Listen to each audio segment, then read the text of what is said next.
imaginations and every high thing that exalts itself against the knowledge of God, and bringing every thought into captivity.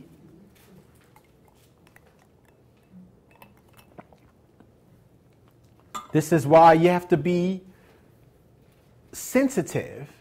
If you have to deal with toxic people or toxic relatives, you need to be forearmed before you get there. You got to say, okay, when it gets to this point in the conversation, I'm going to drop it. Or you have to say, okay, the purpose of this meeting is to connect, not to correct.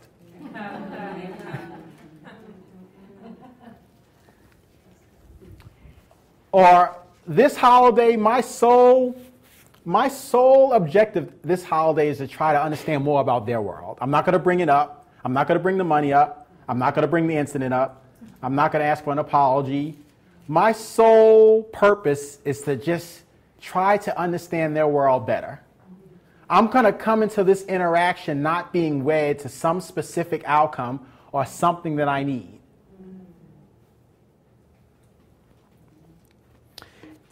So it's so critical. Our reference verses for this was found in Psalm 42. You know, turn to Psalm 42 quickly, please, because I want you to look at this. This is the case study on how to do what I'm talking about.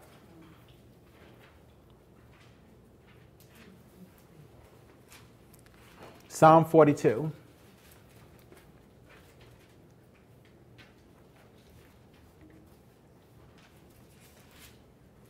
This is the case study. We can't be casual. This is our last meeting discussing this topic. And you will have opportunity after opportunity. But one thing you'll learn is the more discipline you exert, the easier it is, and the less okey doke the enemy can run on you. Have you ever noticed that the enemy really doesn't use anything new? I mean, it's almost predictable what he's going to use. It's going to be an unexpected bill. It's going to be something that your boss says to you at work. It's going to be something that happens on a weekend. Perhaps you don't have a date or you're staying home or something. It's going to be every time you get around certain people. You see, he's not omniscient. He collects data. He's got a folder on you. And our objective is to make his folder small. But every time you respond in a predictable fashion, you make his folder big.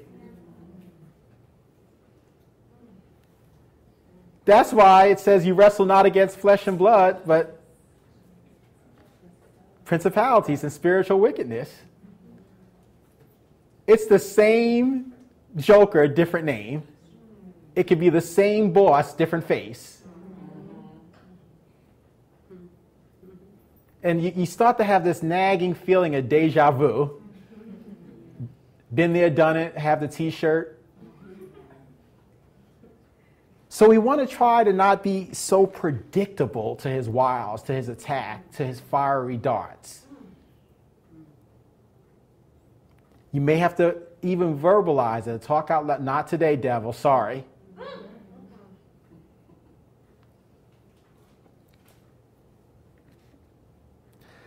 Psalm 42.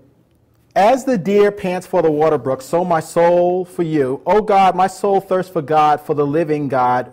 When shall I come and appear before God? My tears have been my food day and night. Is this guy being honest or what? While they continually say to me, where is your God? Have you ever been in a situation where life tries to mock your stance, your conviction, your belief, your moral purity, the fact that you tithe, the fact that you forgive people, the fact that you don't respond the way everyone else does, and people are looking at you saying, where's your God? When I remember these things, I pour out my soul within me. For I used to go with the multitude. I went with them to the house of God with a voice of joy and praise, with the multitude that kept a pilgrim's feast. He's talking about he used to go to church with a little pep in his step. He used to enjoy praise and worship. He couldn't wait to get there. He had his favorite seat. But life's taken a toll on this guy. And watch what's going on inwardly. It's the inner dialogue we have to be so careful about.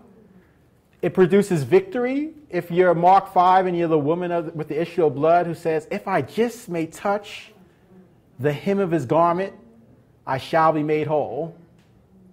Or it destroys you if you're the rich young ruler and you say, I know what I'll do. I'll build bigger barns and bigger barns and bigger barns. You got to watch what's going on in your inner dialogue. Satan's the key to inner dialogue. It was his downfall. That's where we see the 5 I wills in Isaiah 14. I will exalt myself. You got to watch what's the background music of your life. What is the background music of your thought processes? Look at this. Watch what's going on in his inner dialogue. He says, why are you cast down, O my soul, and why are you disquieted within me? Here we go. He's practicing what we've been talking about for 5 weeks. Before it drifts, what does he say?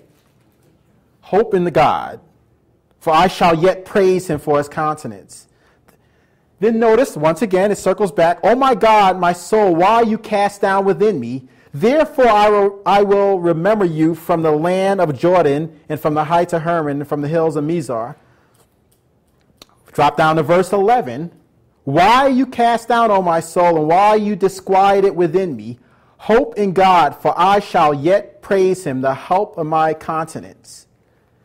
So we see from this passage, and you've looked at it, you see the constant tension. We've looked at that before, but I wanted to revisit it because it's, whether you like it or not, this is part of your spiritual warfare. Spiritual warfare isn't wearing a cross. Spiritual warfare isn't carrying a mini-sized personal Bible in your purse. Spiritual warfare is when you hit the crucible and he's trying to send fiery darts at you and you are resisting them. Now, we said last week, all of us walk around with a magnifying glass, whether we realize it or not. But the key is to make sure that we're magnifying what's going right and not magnifying what's going wrong. Look at Psalm 34:3. Listen to this verse. It says, "Oh, magnify the Lord with me, and let us exalt his name together." In other words, you have to practice the presence of God. You have to practice hunting for him like you would when you can't find, the same way when you can't find your keys or your Metro card or your wallet or something. When you can't find something, what do? If you're like me, you turn the whole house over. You look in places that you know darn well is not there, but you do it just to give yourself some peace of mind. So you start pulling up the sofa pillows, and you start looking behind the bed, and you start looking in the bathroom for something that belongs in the kitchen, and you start doing all. That's how you have to be as it relates to looking for things that God's doing good in your life. You have to be on a hunt for it. Psalm 40 verse 16 says, "Let all those who seek you rejoice and be glad in you. Let such as love you, love your salvation." Notice this. Say continually, the Lord be magnified. Say continually, not occasionally, continually. The enemy's continually trying to demoralize you, continually trying to point out what God's not doing, continually talking about what you lack, continually trying to harass you. This says, let all those who seek you rejoice and be glad in you. In you. Remember, we talked about having a relationship with God independent of your circumstances. Lord. Let them be glad in you. Remember, you don't want anyone in your life who's only close to you for what you can do. Yes. Don't you hate relationships like that? The phone rings, you get a text, an email, and it's this long soliloquy that you know is going to end with them hitting you up for something. Lord, just put you on my mind. Wanted to reach out. You enjoying the summer? Listen, a funny thing happened to me, and do you still have your car?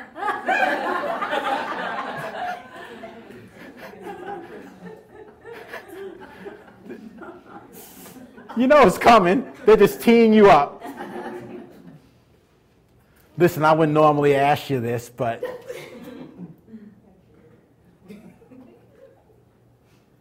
it's July 30th and my rent's due July 31st and